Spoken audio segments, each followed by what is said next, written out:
하여튼 저런 거창한 제목이 주어졌는데 그 제목에 신경 쓰지 마시고요. 제가 고민한 건 뭐냐 하면 제가 노동문제연구소에 한 23년 있다가 아주 지난 학기에 대학으로 옮긴 거거든요.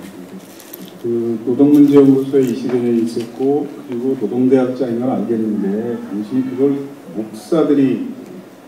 목회자들이 또 신학 대학원생들이 모인 곳에서 얘기할 수 있는 자격이 뭐예요? 이게 좀 궁금하실 것 같아서 제가 아주 보수적인 신앙에 뿌리가 있는 사람이다 이걸 좀 보여드리려고 어릴 때부터 교회 다닌 사람을 증명하려면 사진이 있어야 되지. 사진을 다 뒤졌는데 중학교 때 사진이 하나 있더라고요. 어릴 때 사진은 뭐 거의 사진 워낙 카메라가 개혁되었으니까 중학교 때 교회에서 우리 여학생 선배가 찍은 사진인데 대학교 다닐 때 미국 이민 간 여학생인데 저 정도 외모면 그때 얼짱 소리 들을 때입니다. 그리고 제가 곧 중학교 3학년, 고등학교 1학년, 2학년, 3년 동안을 방학하면 거의 기도원에 가서 살았습니다. 한때 대한민국 제일 큰 감리교회라는 곳에서 중고등부 회장 하면서 열심히 신앙생활을 했습니다. 기도를 이렇게 티내면서 했습니다. 숨어서 보이지 않는 곳에 하지 않고 기도처가 또 그런 데 마련돼 있더라고요. 그래서 이게 아마 성화산 기도원이었을 것 같습니다.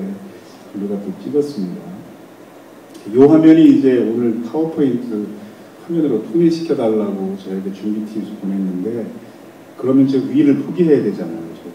근데 저는 대개 이제 보면 아래가 많이 사람들 얼굴에 가려서 안 보이는 경우가 많아서 전 요 위에 중요한 내용들이 많거든요. 그래서 제목 화면에서만 사용하고 이거 굳이 사용하지 않아도 된다고 목사님이 어제 그러셔서 제가 포기했습니다. 제가 보통 사용하는 화면이 이건데 이 화면으로 사용하겠습니다.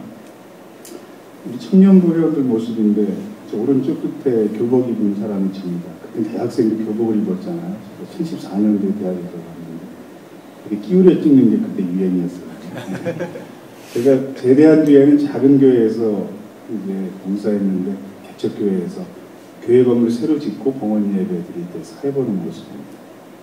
교회학교 교사 전부 합쳐서 저만큼밖에 안 되는 작은 교회였는데 우리 반 학생들입니다. 지금 여기 있는 여학생, 남학생 다 50대 초중반에 이제 중년이 다 됐죠. 세월이 많이 흘렀습니다. 제가 이제 기독교인들의 로망이라는 그 새롭게 하소서에 출연했던 적이 있었어요. 근데 이게 몇 년 전인데 한 번 더 출연하라고 작년에 연락을 했는데 한 번 나갔으면 됐지 뭐 또 나가냐 그리고 마다했습니다.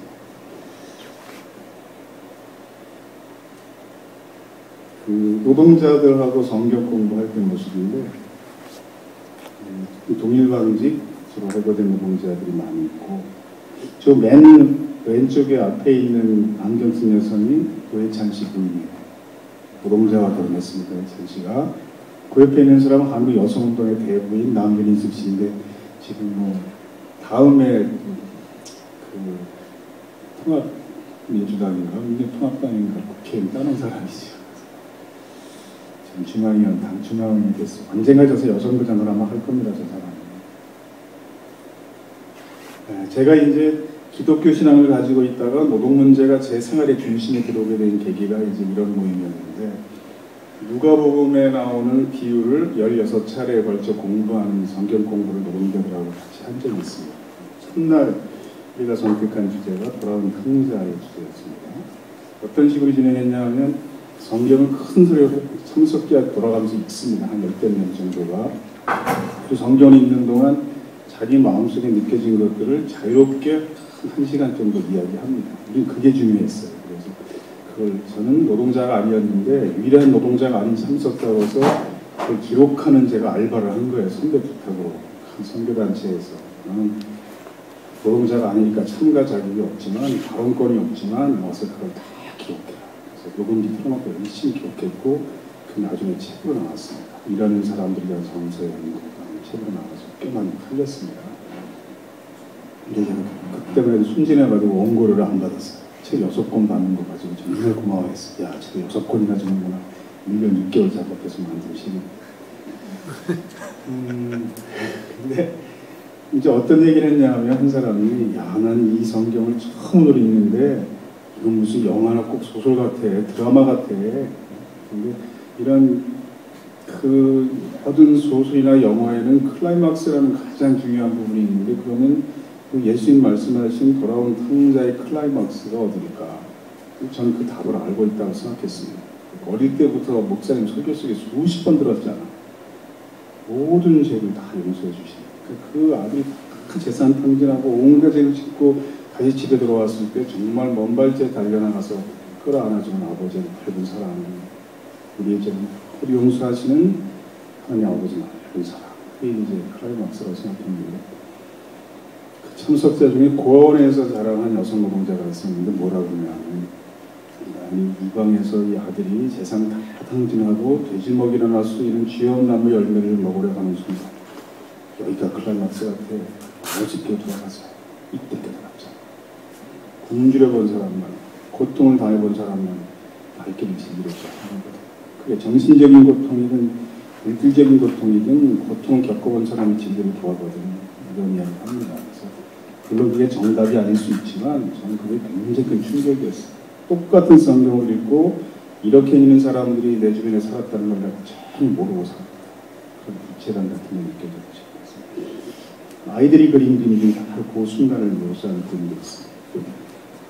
둘째 날은 그 선한 사마리아 사람의 비유를 공부했는데, 그날은 또 어떤 노동자가 이게 어떤 이야기를 했냐면, 자기가 기도회, 인천 제1교회인데 기도회에 참석했다가 연행당했다는 거야. 그래서 구류를 살았는데 굉장히 자기 시력이 나빠서 안경이 없이 일상생활이 불가능할 정도인데 연행 과정에서 경찰이 그 안경을 깨뜨렸다는 거예요. 그래서 위치에서 굉장히 불편을 겪고 있었는데 옆방에 있었던 어떤 사람이 경찰들에게 강력히 요구했다는 거죠.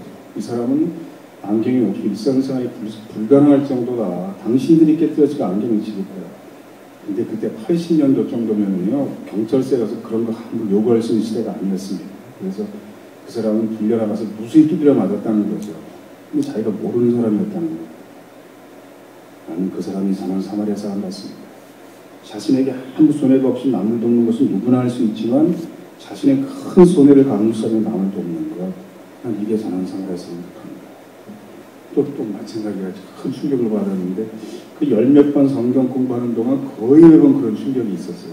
야, 이건 내가 눈물로 빵을 먹는 삶을 겪어보지 못하는, 내가 정말 많은 한계가 있구나. 그것이 제 생활의 노동 문제가 중심을 두는 굉장히 중요한 계기였습니다. 그러니까 그 제가 보수적인 복음주의 기독교 신앙에 바탕한 경험이 없었다면 제가 지금 이 직업 선택하지 않았을 가능성이 높아요. 보니까 이제 이런 그림도 있죠. 보다 사실에 가까운. 그 사실은 성경에 나오는 인물이 대부분 유색인종이잖아요. 꼭 흑인이냐라고 할 것도 없지만. 맨체스터 대학교 리처드 리브 교수는 BBC 방송 프로그램을 사용하기 위해서 예수님 얼굴을 복원한 적이 있죠. 현대 과학을 쭉 동원해서. 그렇게 복원된 예수님 얼굴이 어떤 얼굴이었습니까? 이런 얼굴이었다는 거죠. 그러니까 성화에 많이 나오는 창백한 지성 같은 얼굴은 아니었을 거라는 거예요. 이거 자신의 믿음에 따라서 뭐 이걸 받아들일 수도 있고 그렇지 않을 수도 있고 굳이 강요할 필요는 없다고 생각하지만 일단 이렇게 생각해 볼 수 있다는 겁니다. 뭔가 우리가 생각하는 예수님이나 기독교에 대한 이미지가 이게 박제화되신 것일 수 있다. 이 사람은 직업이 뭘까요? 변호사입니다. 신학대학에 가려고 고민을 많이 하다가 이제 서울대학교를 가고 변호사가 된 사람인데 우리 연구소에 같이 있었던 사람입니다. 우리 연구소에 인권 변호사들이 몇 명이 같이 있었어요. 근데 그만두겠다는 한 1년 근무하고 민주노총으로 가겠다는 거죠. 제가 민주노총에 전화해서 물어봤어요. 같이 있던 강아문계 변호사가 지금 거기로 가겠다는데 가면 월급 얼마나 줄 거예요? 근데 우리 연구소도 박봉입니다. 변호사들이. 한 월급을 절반으로 줄이면서 가는 거예요. 제가 솔직히 말했어요. 그때 신혼이었거든요. 우리 연구소가 민주노총보다 훨씬 낫잖아요. 같이 있읍시다. 그냥 갔습니다. 거기 좀 있다가 다른 곳으로 옮겼는데 거기 월급이 더 적은 곳이었습니다. 이 변호사는 직장을 선택할 때마다 월급이 계속 줄어든 거죠. 신문에 한번 소개된 겁니다. 자전거 타고 출근하는 변호사. 그 변호사가 저런 복장으로 자전거 타고 여의도에 출퇴근했습니다. 이런 보통 사람들의 가치관으로 이해되지 않는 변호사들이 있습니다. 이 사람도 변호사입니다. 용산 참사 기억하시죠? 그 사람이 얼마나 많이 죽었습니까? 검찰이 그 사건의 수사 기록을 공개하지 않고 있습니다. 그 위법이거든요. 이 변호사가 검찰청사 보통 사람은 그 앞에 가서 서 있기만 해도 숨이 막혀요. 얼마나 위협적인지 보면 거기 앞에 가서 용산 사건 수사 기록 3,000페이지 공개하시고 요가다가 연행당하는 모습입니다. 의사 중에도 이런 사람들이 있어요. 서울대 의대 졸업한 의사입니다. 물론 공부가 인생의 다가 아니지만 공부가 또 전부 다인 줄 아는 사람도 존경할 수밖에 없고, 그러니까 우리 교인들이나 자녀 중에 안 다닌다 공부 잘하는 자녀가 있어도 이 사람보다 점수 높기 쉽지 않습니다. 서울대 의대 갈 정도면 쌍용차가 파업할 때 평택 공장 정말 앞에까지 가서 의사로서 경찰이 진압할 때 부상당한 노동자들 치료하게 해주시오. 그러니까 200명이 다쳤거든요. 그때 팔 부러지고 손 터지고 막 그 요가다가 연행당하는 모습입니다. 제가 여기 서울대학교 보건대학원에서 의사, 한의사, 간호사, 약사들에게 그리고 그 관련 전공 대학생들이 모인 곳에서 강의를 몇 차례 했습니다. 이 사진을 보여줬어요. 의사들이 이런 의사가 있다는 거 아십니까? 그런 얘기를 했는데 강의 다 끝나고 한 젊은 의사가 와서 하는 말이 저도 그날 쌍용차 전문에 있었는데요. 이상현 선생은 연행됐고요. 저는 경찰한테 격렬하게 저항하다가 50m나 막 질 끌려왔었는데 다음부터 좀 제 얘기도 해주세요. 제가 인터넷 샅샅이 검색해서 그 의사 사진을 찾았습니다. 바로 이 사람입니다. 이걸 빨간 팬티 사건이라고 부릅니다. 다음날 병원에 출근하니까 간호사들이 그렇게 놀리더래요. 팬티가 야하던데요. 제 이날 여기 진짜 연 팬티만 입어요. 라고 이야기합니다. 혹시 이분 아세요? 제가 다니는 교회 목사님. 윤인주 목사님인데 인천 계양산의 골프장 건설에 반대하느라고 시민단체가 막 온갖 환경단체가 투쟁을 했는데 하다 안 되니까 이 목사님이 계양산 소나무 위에 올라가서 155일 동안 안 내려오셨어요. 저 위에서 충격을 다 지나도록 155일을 지내셨는데 그 주일마다 교인들이 소나무 밑에 모여서 예배를 드렸습니다. 그래서 이걸 저지했어요. 지금 전국에서 골프장 건설에 반대한 유일하게 승리한 싸움입니다. 결국 그 재벌이 이걸 백지화했고 그걸 축하하는 마을 장식도 다 버리고 그랬습니다. 제가 다니는 교회 목사님. 그러면 이 사람들이 바보는 아니잖아요. 변호사, 의사, 목사 될 만큼 공부한 사람들입니다. 그러니까 물론 이 외에도 훌륭한 분이 많지만 공부 많이 해야만 최고인 줄 아는 사람들이 감히 무시할 수 없는 그런 사람들입니다. 세속적인 가치관을 가진 사람도 존경할 수밖에 없는 사람들인데 또 어떤 가치관이, 어떤 철학이, 어떤 신앙이 이런 삶을 선택하게 하는 것일까? 우리가 다 이렇게 살자는 건 아닙니다. 이건 아무나 할 수 있는 게 아니죠. 다 저하고 친한 사람들인데 제가 만나면 할 말이 없어요. 야, 나 너무 세상을 편하게 산다. 제가 죄인처럼 느껴집니다. 그러니까 우리가 다 이렇게 살자는 게 아니라 이러한 사람들의 생각을, 그 가치관을, 세계관을, 철학을 이해를 해야죠. 이건 불신세력 같으라고 이건 올바른 이해가 아닐 겁니다. 그러니까 이 사람들이 가지고 있는 여러 가지 생각 중에 가장 쉽고 유치한 한 가지 말씀드리면 제 강의는 여러분들에게 미안할 정도로 내용이 쉽고 유치합니다. 저는 글자 모르는 사람들에도 강의합니다. 그래서 나 평생에 지금 가장 쉬운 강의 들으시는 건데 파워포인트 교육자를 화면 중에 본문 글자가 저렇게 큰 거 보셨어요? 제목이 본문입니다. 제가 이 끝까지 글자가 이렇게 큽니다. 어떤 분은 가끔 편것에 쓰시더라고요. 필기할 게 전혀 없었다. 너무 쉬웠다. 계속 끝까지 읽었습니다. ton이. 그러니까 이 사람들이 가지고 있는 생각 중에 가장 쉽고 유치한 한 가지만 말씀을 드리면 이 사람들은 사회 문제를 개인의 차원이 아니라 사회 전체의 구조 속에서 본다는 거죠. 그런 차이가 우선 있는 겁니다. 왼쪽에서는 이블린 글레이라는 청각장애인 음악가입니다. 소리가 들리지 않는 사람이 20몇 년 동안 초인적 노력으로 성공했습니다. 훌륭한 음악가가 됐죠. 한국에도 왔을 때 찍은 사진인데 왜 무대에 맨발로 올라갔을까요? 아시죠? 바닥에 진동을 듣기 위해서. 얼마나 훌륭한 사람입니까? 그렇지만 장애인 중에서 저렇게 초인적 의지로 성공하는 사람은 사실 극소수에 불과합니다. 이건 몇만 명 중에 한 명이 해낼 수 일입니다. 그러니까 저분이 훌륭하지 않다는 게 아니라 저러한 방식만으로는 대다수 장애인들의 행복한 삶이 보장되지는 않는다는 거죠. 그에 못지않게 어찌 보면 더욱 중요한 일은 평범한 보통 장애인도 인간답게 살 수 있는 그런 사회를 만들기 위해서 활동하는 저 오른쪽과 같은 삶을 선택하는 사람도 반드시 필요하다는 겁니다. 누가 더 훌륭하다 이걸 굳이 비교하자는 게 아니라, 그렇지만 이제 오른쪽과 같은 삶을 선택하는 사람이 없었다면 그냥 각종 장애인용 장치도 아직까지 없었을 겁니다. 물론 이게 지금 상당히 문제가 많은 시설이에요. 그래서 다치고 죽고 막 그랬습니다. 프로야구 시구 장면입니다. 프로 연예인들이 많이 관광물이 뽐내면서 합니다. 2001년도 개막 경기 시구 영상 상당히 감동적이었습니다.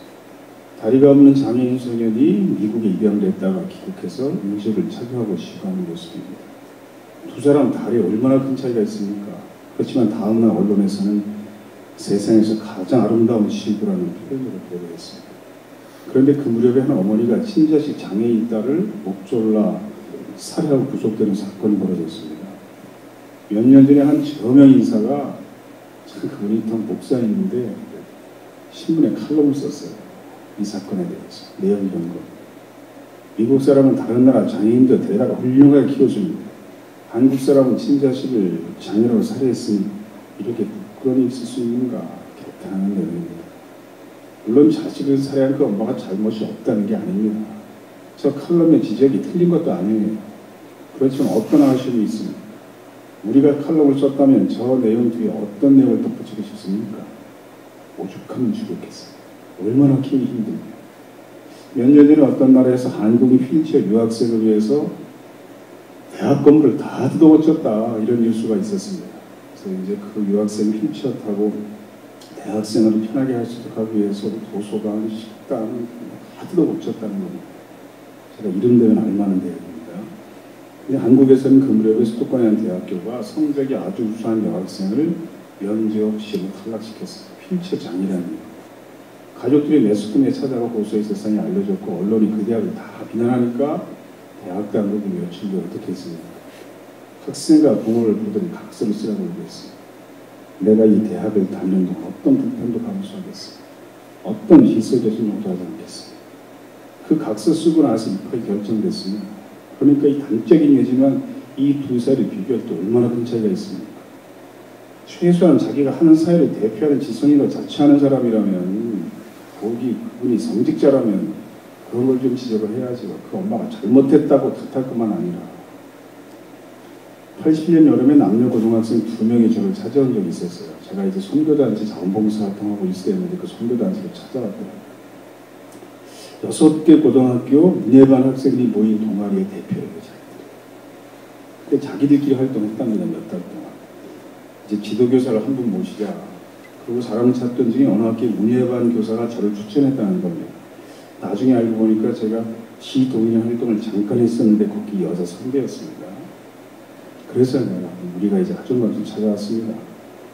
그런데 하종광 씨가 어떤 사람인지 우리가 정체를 모르지 않습니까? 학생들이 정체란 단어를 사용했어요. 그 질문을 몇 가지 우리가 준비했습니다. 우리 질문에 성실하게 답해 주시면 우리가 듣고 한번 판단을 해보겠습니다. 면지역 시험 보겠다고 학생 2명이 온 거죠. 첫 번째 질문은 문학적 관심부터 출발한 학생들이었으니까 순수문학과 측면문학의 행군 논쟁에 대해서 어떤 의견을 갖고 있습니다. 이게 첫 번째 질문이었습니다. 저 사전적 의미를 설명하지는 않겠어요. 후손들에게는 짧은 시가 있습니다. 독일 나치시대 브레이트라는 시인의 시인데, 남에 관해 이야기하는 것조차 그 많은 범죄에 관해 침묵하는 것을 나기 부끄럽다.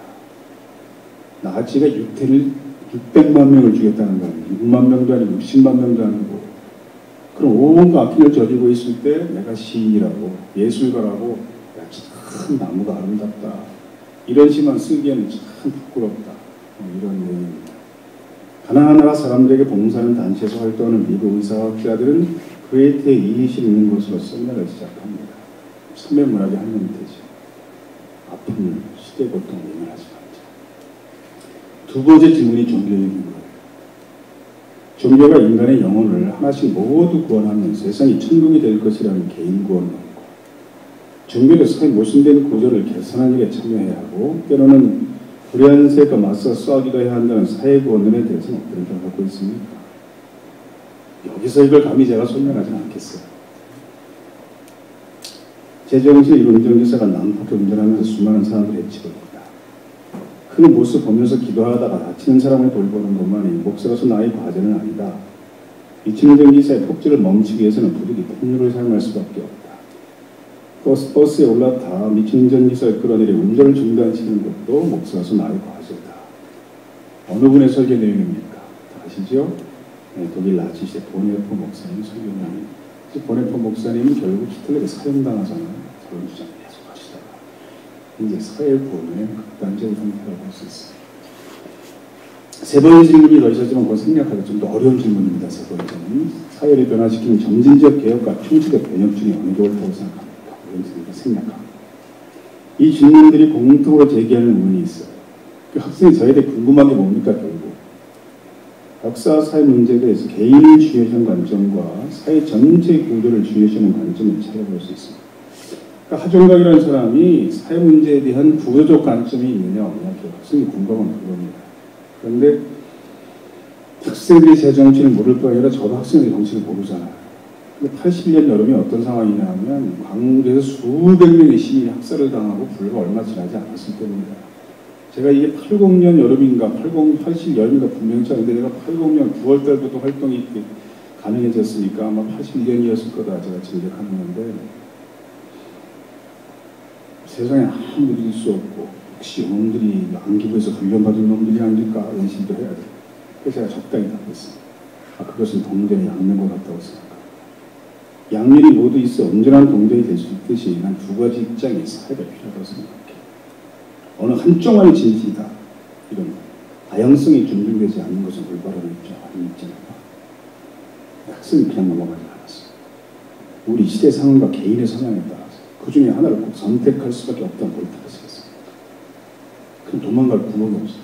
이걸 뭐라고 답해? 제가 고민 끝에 답했습니다. 너희들 생각이 안 똑같다.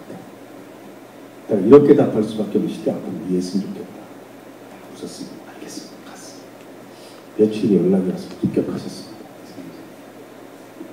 고등학생 한 10대 명하고 몇 달 시험을 했는데 저는 제 인생을 돌이켜보면 여러분과 비슷하겠지만 책을 읽다가 너무 재밌다. 그래서 앉은 자리에서 날이 훤할 때까지 책을 읽은 경험이 고등학교 1학년, 2학년 때 단 몇 번밖에 없었어요.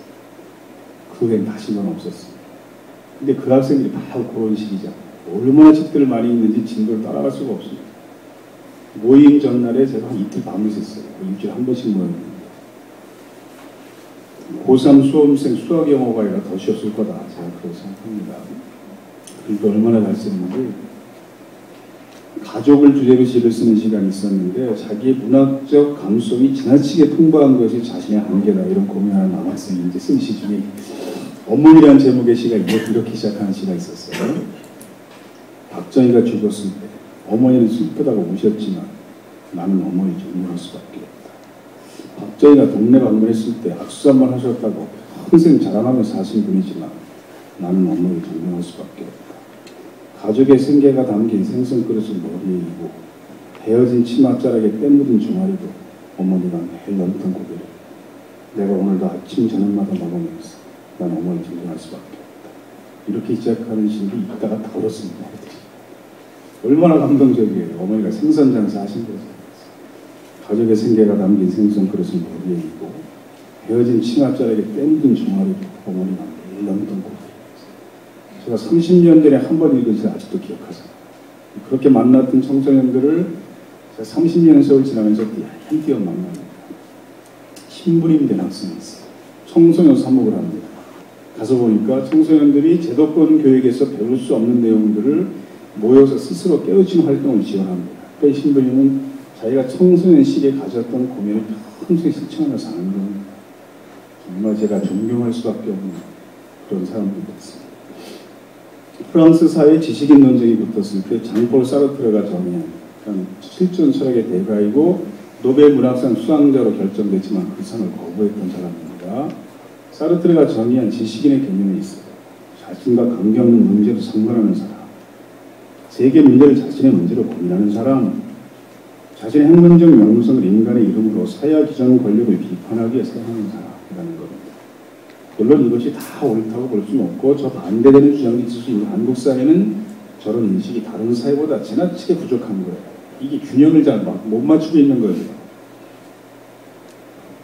사회 문제를 개인의 차원이 아니라 사회 전체의 구조 속에 볼 필요가 있다는 건데 제가 대학에서 수업할 때는 저 구조적 관점이라는 개념에 대해서 하루 수업 3시간 동안 설명해도 시간이 모자랍니다.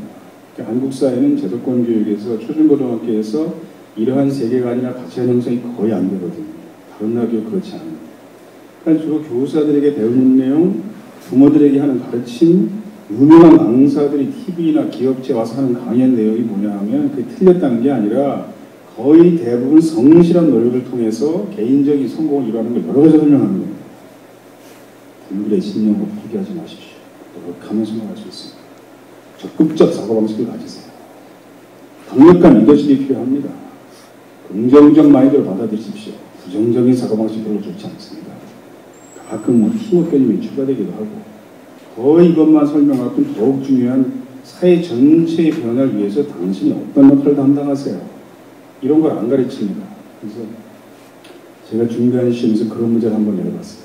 학생들에게 사회 문제에 대한 구조적 관점이라는 개념을 자신만의 독창적 방식으로 설명하시고 수업 시간에 배웠던 내용을 토시 하나 틀리지 않게 정확하게 적었다고 불분한 답은 아니다.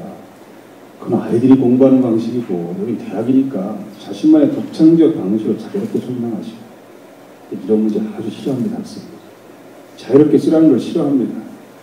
주입식 교육이 익숙하니까 나름 열심히 썼는데 한 여학생이 답안지에 그림 하나만 그려놨습니다. 무슨 뜻일까요? 제가 만점 준 답안입니다. 숲에 보면 큰 나무도 있고 작은 나무도 있습니다. 근데 큰 나무는 그 나무의 마음이 아무리 착해도 작은 나무들에겐 햇빛을 가리는 존재가 될 수밖에 없다는 거죠. 이것이 이른바 구조적 모순이라는 겁니다. 그러니까 이 문제를 해결하려면 숲의 작은 나무도 햇빛을 받고 광합성하며 생존하게 하려는 숲의 구조가 좀 바뀌어야 돼요. 큰 나무에 햇빛을 가리는 과도한 가지는 좀 잘라내고 작은 나무의 키는 빨리 키우거나 뭐 그래야 됩니다. 이 구조를 그대로 둔 채 정신적으로 수양한다고 해결되지 않는다는 거죠. 그래서 이것이 자본주의 사회 자본과 노동의 대립구도를 그림으로 표현할 때 이제 설명하는 건데 노동자, 장애인, 뭐 소년소녀 가장, 독거노인 이런 사회적 약자들의 그 권리 주장이 정당한 이유는 그 사람들의 교양과 지식이 사회적 강자들보다 더 높기 때문이 아니라는 거죠. 어떤 모순된 구조가 올바른 선택을 강제하는 측면이 있다는 겁니다. 인격과 교양이 중요하지 않다는 게 아니라.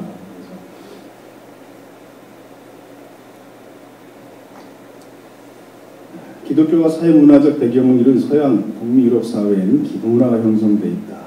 이런 얘기도 많이 합니다. 그래서 이웃을 내 몸같이 사랑하라 이런 개념을 굉장히 중요하게 실천합니다. 그래서 골프 황제 타이거 우즈 뭐 사생활 때문에 문제가 되긴 했지만 그 아버님이 이제 사망하셨는데 자서전을 보면 아들에게 계속 어릴 때부터 이런 교육을 했다는 거죠. 노숙자 보호소를 찾아 오후 시간을 보내기, 이번 어린이들과 놀아주기 이런 이들을 경정하며 살거라. 근데 타이거 우즈 아버지가 특별히 정의로운 사람이어서 사회적 약자들에 관심이 많아서 그런 교육을 했을까요? 그렇지 않다는 거죠. 저게 이제 시민사회의 일반적인 정서라는 겁니다. 그러니까 안젤리나 졸리가 이제 아시아 아이를 또 한 명 입양한 이유는 무엇입니까? 본래 입양아가 있었습니다. 근데 친아이가 태어났어요. 브래드 피트하고의 살인이. 그러니까 자기는 부모와 얼굴색이 다른데 부모와 똑 닮은 아이가 새로 태어난 겁니다. 저희가 소외감 느끼지 않도록 닮은 아이를 하나 더 발견할 필요가 있겠다. 그래서 가족 중에 하나를 더 입양했다는 겁니다. 근데 안젤리나 졸리가 특별히 정의로운 영화배우다. 저 사람만 저렇게 했을까? 그렇지 않다는 거죠. 저게 그냥 대중의 일반적인 정서라는 겁니다. 그래서 빌 게이츠가 2008년 7월 은퇴 자선사 포기했다고 2004년인가 기자회견을 했어요. 기자들이 물어봅니다. 은퇴한 뒤에 뭐 할 겁니까? 그랬더니 하는 말. 내가 지금 재산은 세계에서 가장 많은 부자인데 기부금은 2번째로밖에 나는 못 내고 있습니다. 은퇴한 뒤에는 남은 재산을 가지고 복지재단을 설립해서 자선사 하나 살겠습니다. 실제 그렇게 살고 있어요. 그래서 아프리카에 1년에 500억 정도를 투자하는데 그게 전부 이제 아프리카를 자본주의화시키는 이런 잘못된 영향을 미치고 있다 이런 예리한 분석도 있지만 하여튼 그런 자선사업 하고 있습니다. 미국과 앞으로 40명이 재산 절반 이상을 기부하기로 약속했다. 그 금액이 이제 175조 원 정도 된다는 건데, 그러니까 그 안철수 교수가 이제 재산 절반 1,500억을 기부했다고 난리가 났지만 이게 다른 나라들 부자들에게는 그냥 이게 일상화된 그렇게 하지 않으면 좀 부도덕한 사람처럼 보이는 그런 정서가 있다는 거죠. 이런 사람들이 다 자기 재산에 기부하도록 했다는 거예요. 미국 사람들 1년에 한 사람이 120만 원의 기부금을 냅니다. 근데 미국의 1인당 소득이 우리 한 2배 정도 되니까 우리가 미국 사람만큼 자기 소득에 비해서 기부금을 내려면 한국 사람들 1인당 1년에 한 60만 원 정도를 내야 한다는 겁니다. 그럼 미국 사람만큼 기부하는 거죠. 근데 우리나라는 1인당 기부금 통계가 몇 가지 있지만 9천 원밖에 안 돼요. 너무 자기만 위해 사는 겁니다, 사람들이. 미국 사람들은 89%가 기부활동에 참여합니다. 그래서 우리는 절반은 한 번도 기부활동에 참여하지 않습니다. 자원보험사활동 한 번도 안 하고 기부금 한 번도 안 내고. 국회에서 대법관 인사 청문회가 열렸어요. 대법관은 한국사 양심의 표상입니다. 그 사람들이. 법원의 판사, 국민대 법대 교수 한 30년 한 것 같습니다. 재산은 30억 원 조금 넘는다 신고했는데 국회가 파악하니까 61억 원 정도 돼요. 61억 원이 맞죠? 네, 그렇습니다. 공무원 생활 30년 하면서 재산 많이 모으셨습니다. 아직 제가 봐도 그런 것 같습니다. 그렇게 또 물어봅니다. 그렇게 번 재산 중에서 사회에 기부하거나 불이웃을 돕거나 수대 의원금을 내거나 그런 데 사용한 금액은 총 얼마나 됩니까? 뭐라고 답했을까요? 저도 이번에 청문회를 준비하면서 그 점을 참 아쉽다고 느꼈습니다. 한 푼도 안 내고 산 겁니다. 부끄러워 볼 수가 없어요. 볼 수가 없어요. 서민들도 마찬가지죠. 제가 몇 달 전에 우리 사회 가장 밑바닥이라 하는 사람들입니다. 이런 연락을 받고 인문학 강의를 하러 갔습니다. 50대 중반 남성들이 한 5, 60명이 저녁에 모였는데 가서 보니까 한 절반 정도 되는 사람들은 다 술 이만큼 마시고 와서 앉아있어요. 얼굴이 빨개가지고 고데기가 마시고 술 마시는 게 일상인 분들이니까. 그래서 제가 물어봤습니다. 여러분들 중에서 불행한 이웃을 돕는 자원봉사 활동에 참여하거나 기부금을 내거나 그렇게 사는 분들은 몇 분이나 되십니까? 손 들어보십시오. 한 번도 안 되더라고요. 맨 앞에 있는 분이 저를 마주치면서 하는 말이 짐작할 수 있죠. 우리가 먹고 살 것도 없어. 그러셨어요. 그러시겠죠. 어렵게도 사시겠죠. 그렇지만 더 어려운 사람이 또 있잖아요. 여러분 겨울에 더운 물은 다 쓰시죠.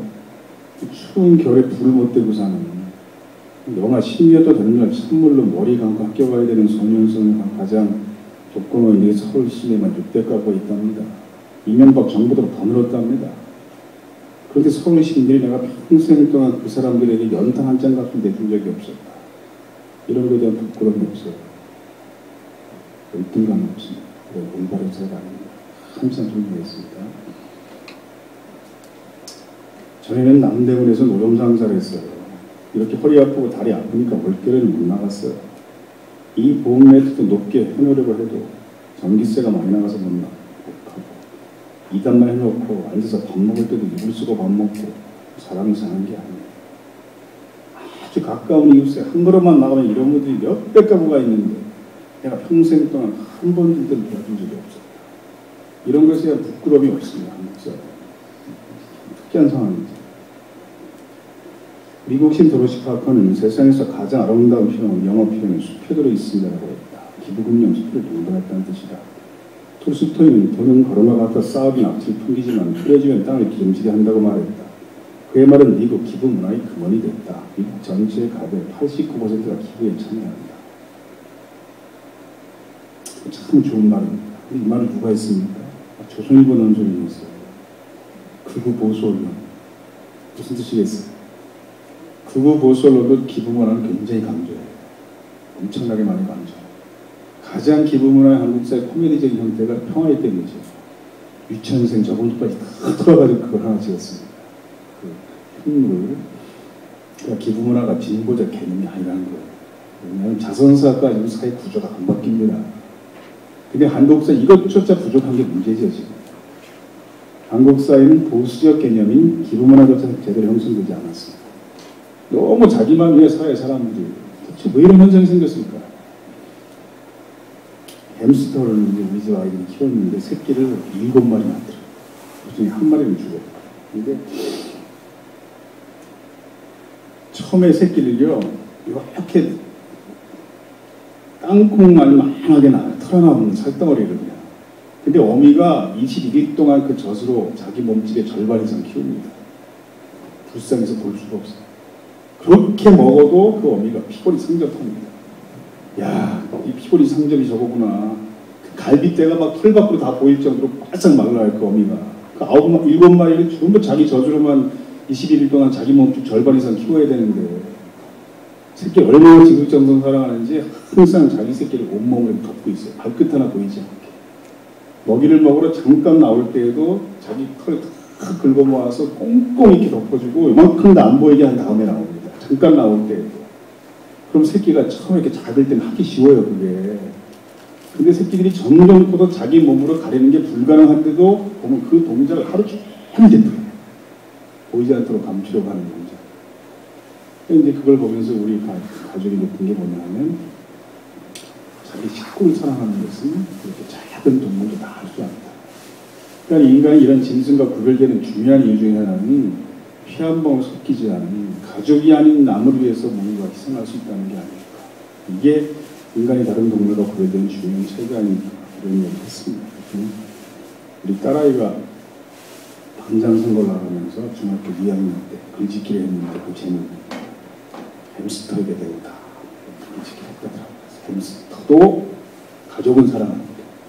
저는 가족이 아닌 학우들을 위해 노력하는 반장이 되겠습니다. 그래서 항상 그렇더라고요. 제 수업들은 학생이 답안지에 썼던 내용입니다. 글씨가 작으니까 설명해 드릴게요. 저는 핑비랑 같이 제 거하고 헷갈려서 자꾸 실치가 넘어가는 거예요. 핑비랑 같이 굉장히 중요하게 생각합니다. 사회복지론도 공부했고 장애인시설 방문도 합니다. 그런데 내가 동의할 수 없는 것이 노동운동이었습니다. 왜냐하면 노동운동은 노동자 이기적 운동처럼 보였기 때문이지. 착하고 성실한 학생입니다. 항상 맨 앞줄에 앉아서 교수와 눈 마주치며 수업하는 학점 벌레들 있잖아. A+좀 받았습니다. 착하고 성실한 학생이 더욱이 평등이나 가치를 중요하게 생각하고 사회복지원도 공부했고 장애인시설 자원봉사활동도 하는데 노동운동은 동의할 수 없다. 이기적 운동이니까 이렇게 생각한다는 거죠. 이게 옳은 생각일까요? 다른 나라하고 비교하면 어떨까? 빌리 엘리엇, 영국 영화입니다. 요즘 뮤지컬이 더 많이 유명해져서 런던에서 뉴욕 브로드웨이에서 거의 1년 내내 뮤지컬을 상영합니다. 필수 관광 코스처럼 됐대요.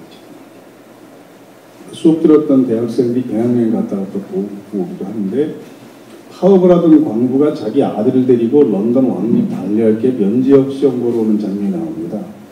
근데 오디션 다 끝나고 나가려고 할 때 왕립 발레학교 총장이 그러면 영국사의 최상류 인사입니다. 파업하다가 온 광부 학부모에게 마지막 인사를 뭐라고 했을까요? 잠깐 보겠습니다. Have a safe journey home.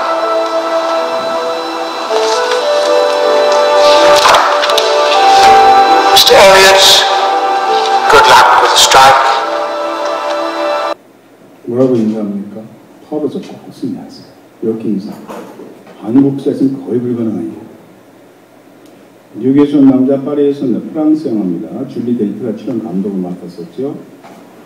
집에 좀 늦게 온 딸과 엄마가 하는 대화를 잠깐 보겠습니다. Vous en avez mis du temps, vous êtes arrivé à 9h. Ah oui, mais écoute, il y a des embouteillages partout, il y a des grèves partout, c'est la merde en France, quoi. Quoi? Faudrait que ces pauvres infirmières exploitées fassent plus grève. On n'est pas en Amérique, ici. 노동자 파업으로 길을 막겠다고 불평하는 딸한테 엄마가 야단을 칩니다. 여기 미국이 아니야. 노동자가 파업한다고 불평하는 건 천박한 자본이지. 미국에서나 그러는 거야. 그러니까 유럽 사람들이 기본적으로 이런 정서가 있습니다. 노동운동을, 노동자 파업을 이해하지 못하면 야, 저 사람들 교양 없고 생각이 천박하다. 이런 정서가 있다는 건데, 이런 말씀드리면 또 어떤 분들은 그 영화에서 그런 장면 2개만 이렇게 모으셨겠죠. 따지는 똑똑한 분들이 가끔 있습니다. 제가 그래서 준비한 자료가 또 있습니다.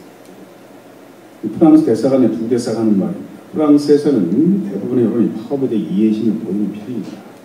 파업권이 필수연사의 권리라는 신념이 뿌리 있게 박혀있기 때문에 문제하지 않는 편입니다. 그럼 우리 같은 신성 불가침의 권리를 운영을 하지 않는 것입니다. 노동자가 파업을 해서 그 회사에 막대한 손실을 발생시키는 행위를 신성 불가침의 권리라고 공무원이 이야기합니다. 그래서 프랑스에서는 태제회가 파업을 할 때 시민들이 콩나물 시루처럼 몇 시간을 같이 했지만 별로 불평하는 사람들이 없습니다. 이 지하철 노조나 철도노조가 파업했을 때는 막 역세에 몰려가서 떼거지를 항의하다가 유리창 막 깨뜨리고 그러잖아요. 유럽에서는 그렇게 하지 않는다는 거죠. 어떤 시민이 불평을 하면 다른 시민이 설득합니다. 우리가 지금 파업하는 노동자를 비난하면 노동자의 권리를 빼앗는 사람들이 시민의 권리까지 빼앗는 걸 왜 모릅니까? 설득한다는 겁니다. 그걸 프랑스에 직접 가서 보셨습니까? 묻고 싶으시겠지만 저는 프랑스 가보지 못했습니다. 저는 가보지 못했지만 프랑스에서 한 30년 살다 온 사람 있잖아요. 파리 택시운전사. 누굽니까? 홍자 선생이 프랑스 사람들이 그러한 정서로 한 단어를 표현하죠. 자신의 손해를 감수하며 다른 사람의 생각, 행동을 존중하는 정신인지 아세요? 아시지요? 뭐예요? 톨레란스입니다. 지금 고등학생도 이 개념 모르면 개인 논술이 불가능할 정도로 중요한 개념이잖아요. 근데 문제 유럽으로부터 천박한 자본이라고 무시당하는 미국 사회에서도 노동운동을 바라보는 시각이 우리처럼 편협하지는 않다는 거죠. 헐리우드라고 써있죠. 시나리오 쓰는 작가 노조들이 이제 파업하는 모습인데 골든글로브 시상식이 취소돼버렸습니다. 작가 노조의 파업을 지지하기 위해서 영화 배우들이 시상식에 하면 참석하지 않는 겁니다.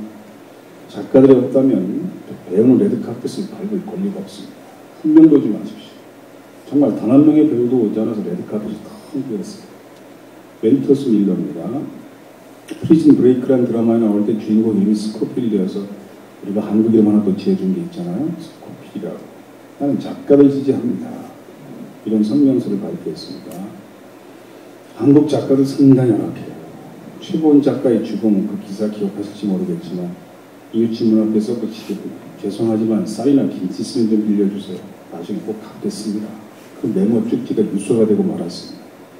그래서 지금 작가 노조를 만들려고 준비하는 사람들이 이제 오래전부터 있었는데 한국의 작가 노조가 만들어지고 작가 노조가 파업을 했더니 유명한 영화배우들이 작가 노조의 파업을 지지하기 위해서 무슨 연말에 연기대상 시상장에 한 명도 안 나오더라. 대종상, 청명 영화상 시상장이 텅 비더라. 장동건이 그 법 지지한다고 성명서 발표하더라. 한국 사회에서는 거의 불가능한 일입니다.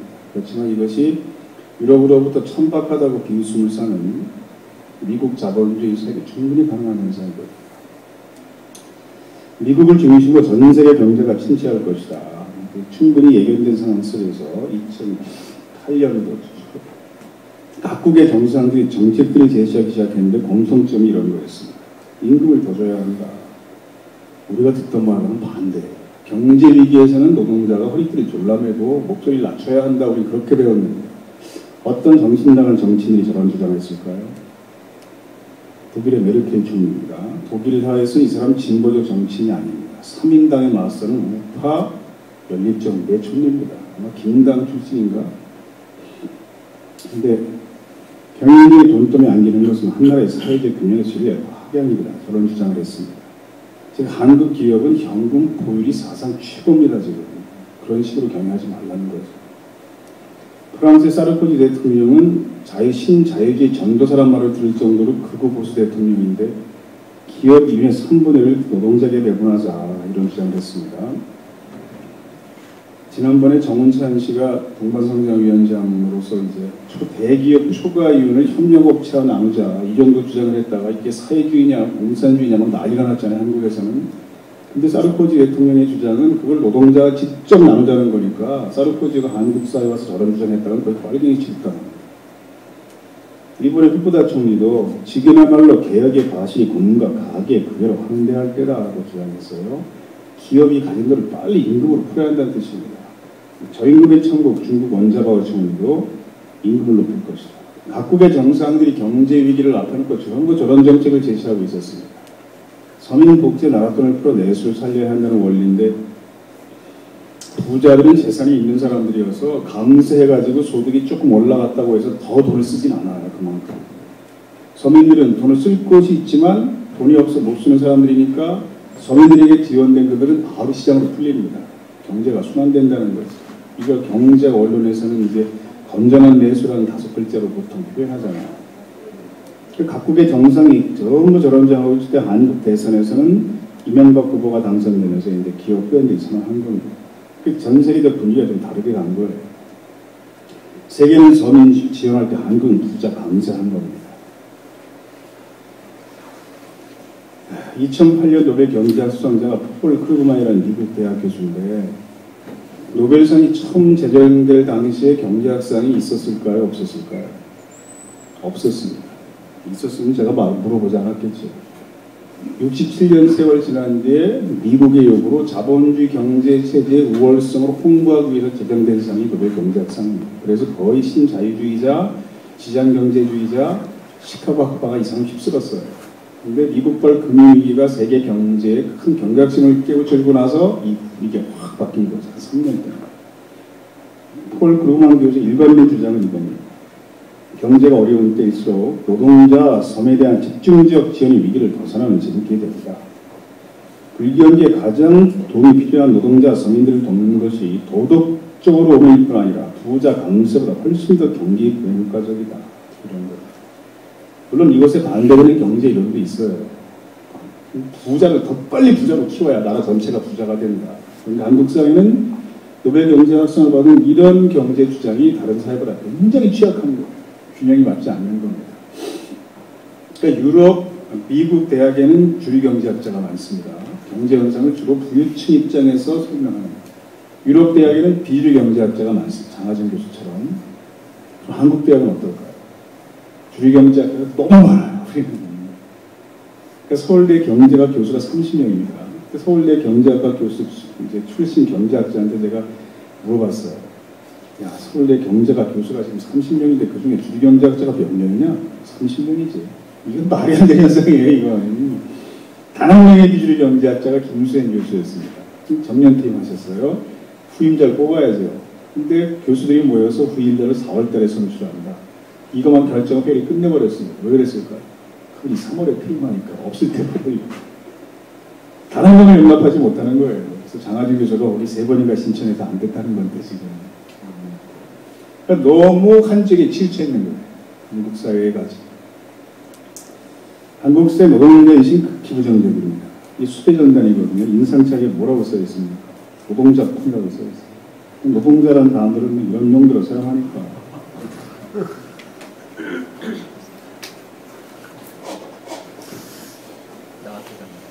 아까처럼 조명 앞에만 끕시다. 다시. 나머지 너무 크게 이 앞에만 끌수, 아까 보니까 요만큼 꺼지는데, 네, 이렇게 합시다. 아파트 청소하시는 분들이 이제 다 요즘 관광 먹은 사람들이잖아요. 어떤 분이 복도 청소 열심히 하고 있는데 엘리베이터가 닫히면서 젊은 엄마가 딸이가 한 말이 들리더라고요. 근데 이게 대부분 그것도 애들에게 해본 얘기예요. 진짜 그럴 수 있죠. 너 공부 안 하면 나중에 저렇게 노동자 된다? 우리 사회 노동자라는 단어를 이런 정도로 사용해요. 아파트에, 제가 서비스 노동자를 수련회 2박 3일 동안 경주에 참석을 했는데 마트에서 캐셔로 일하는 아줌마들이 몇 분 오셨어요. 그 이야기할 때 제가 이렇게 끼어앉아 있었는데 몇 시간 동안 계속 그 바코드를 찍고 있으면 바로 앞에서 젊은 부모가 주로 아이들한테 얘기하는데요. 너 공부를 하면 나중에 이런 거나 해. 그럼 몇 번씩 된다는데 그걸 막.